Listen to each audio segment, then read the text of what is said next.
O tema de hoje é: se beber vinho é pecado, porque Deus instituiu como parte de celebração no Shabat. Meu compromisso é com a verdade. Se a Bíblia diz, eu creio. Se a ciência não comprova, eu confronto. Esclareço as suas dúvidas com verdades bíblicas e espirituais. Eu sou o evangelista Orly Paiva, bacharel em teologia pela Academia de Pregadores.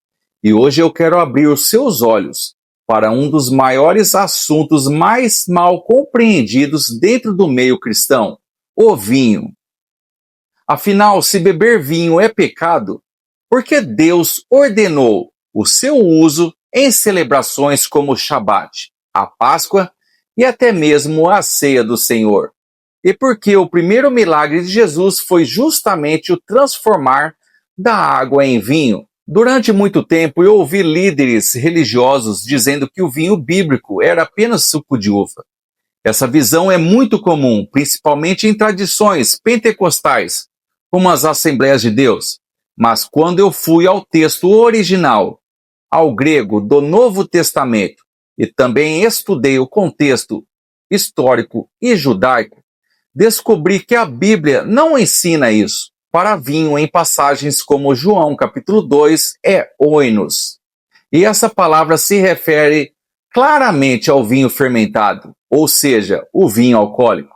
Jesus foi convidado para as bodas de Caná na Galileia, João capítulo 2, versículo 1 a 11. Ali ele realizou seu primeiro milagre, transformou a água em vinho. O texto não diz que era suco de uva. Pelo contrário, o mestre-sala da festa elogia o vinho que Jesus produziu e diz: todo homem põe primeiro o bom vinho, e quando já tem bebido bem, então o inferior. Mas tu guardaste até agora o bom vinho. Isso mostra que os convidados já estavam acostumados ao vinho alcoólico, porque vamos ser sinceros, ninguém se confunde depois de beber bastante suco de uva.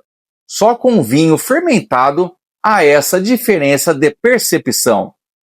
E esse detalhe é importantíssimo. O mestre-sala diz que o bom vinho foi servido por último, depois que os convidados já tinham bebido bastante.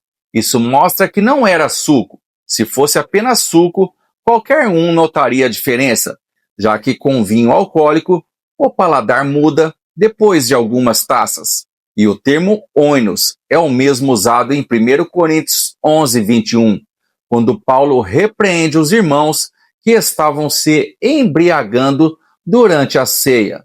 O verbo ali é metuo, que só se aplica a bebidas alcoólicas. Mesmo assim, o foco do milagre de Jesus não foi promover o consumo, mas manifestar a glória e suprir uma necessidade dentro de um contexto cultural e judaico. Ele não era o responsável pelo cardápio da festa, mas atendeu a uma necessidade com compaixão.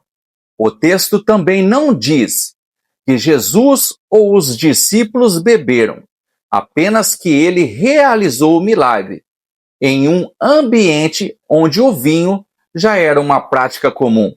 Deus nunca condenou o vinho em si. Em Eclesiastes 9:7 está escrito: vai, pois, come com alegria o teu pão, e bebe com um bom coração o teu vinho, pois Deus já se agradou das tuas obras.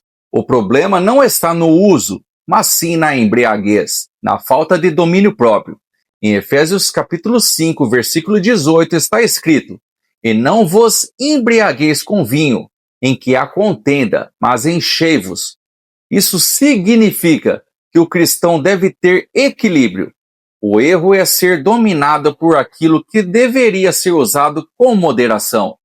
O apóstolo Paulo também orienta Timóteo, em 1 Timóteo capítulo 5, versículo 23, a tomar um pouco de vinho por causa das suas enfermidades estomacais.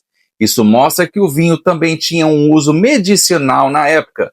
Então fica evidente que a condenação bíblica não é contra o vinho, mas contra o uso irresponsável dele.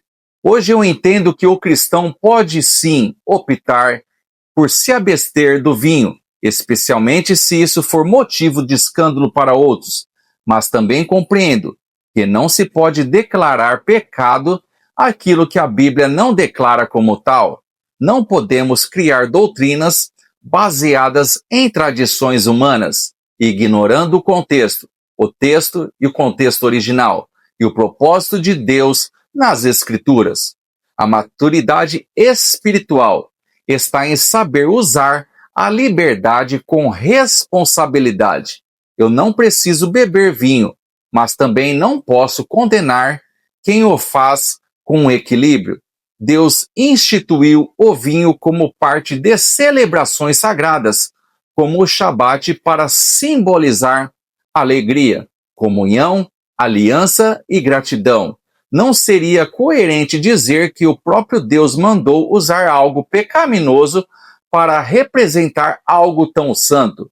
Se essa verdade edificou a sua vida, eu te convido agora a se inscrever no canal, ativar o sininho, comentar aqui embaixo o seu pedido de oração e compartilhar esse vídeo com alguém que precisa entender essa questão com clareza bíblica. E se Deus tocar no seu coração, nos ajude a continuar com essa missão. Estamos apoiando obreiros e missionários na Ásia e levando a palavra de Deus com responsabilidade e verdade. Amanhã estaremos aqui novamente, se Deus permitir.